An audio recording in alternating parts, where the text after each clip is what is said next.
Bismillahirrahmanirrahim. Assalamualaikum warahmatullahi wabarakatuh.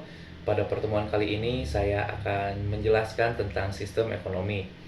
Sistem ekonomi merupakan cara yang dipakai oleh suatu negara untuk menyelesaikan atau menghadapi masalah dalam bidang ekonomi.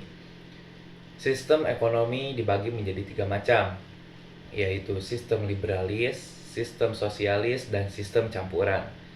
Yang pertama ada sistem liberalis. Bisa juga disebut sistem kapitalis. Dalam sistem ekonomi ini, pihak swasta bebas bergerak dalam kegiatan ekonomi untuk mengejar keuntungan yang sebesar-besarnya tanpa campur tangan pihak pemerintah. Sistem liberal ini diterapkan di negara-negara barat seperti Amerika, Inggris, dan Kanada. Adapun ciri-ciri sistem ekonomi liberal yaitu yang pertama, hak milik pribadi diambil sepenuhnya. Yang kedua, bebas berusaha dan bersaing. Yang ketiga, keuntungan untuk milik pribadi atau milik perusahaan sendiri.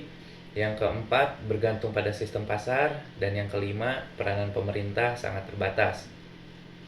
Adapun yang kedua, sistem sosialis. Sistem ini diperkenalkan oleh Karl Marx.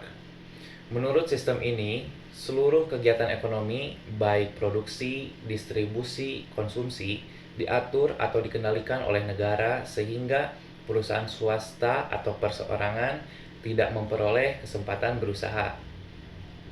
Negara yang menganut sistem ini biasanya menganut paham komunis, seperti negara Cina, Korea Utara, Rusia, dan lain sebagainya. Adapun ciri-ciri sistem ekonomi sosialis yaitu diantaranya yang pertama, hak milik bersama.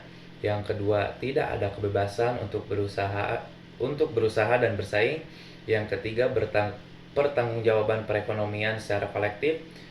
Dan yang keempat, sistem harga tidak bebas. Dan yang kelima, peranan pemerintah yang sangat kuat. Dan yang terakhir ada sistem campuran. Dalam sistem ini, perencanaan dalam bidang ekonomi dilakukan oleh pemerintah. Kemudian pelaksanaannya sebagian dilakukan oleh pemerintah dan sebagian lagi dilakukan oleh swasta. Sistem ekonomi ini banyak dianut oleh negara-negara berkembang seperti Mesir, Malaysia, dan lain sebagainya. Adapun di sini sistem perekonomian Indonesia. Menurut Muhammad Hatta, sistem ekonomi yang baik diterapkan di Indonesia harus berdasarkan asas-asas kekeluargaan. Dalam TAP MPR No. 4 MPR 1978 dinyatakan bahwa sistem perekonomian Indonesia adalah demokrasi ekonomi. Dalam sistem ini, masyarakat berpegang aktif dalam kegiatan pembangunan dan pemerintah wajib memberikan pengarahan dan bimbingan terhadap pertumbuhan dunia usaha. Mungkin cukup sekian penjelasan tentang sistem ekonomi dari saya. Kurang lebihnya mohon maaf. Billahi taufiq wal hidayah. Wassalamualaikum warahmatullahi wabarakatuh.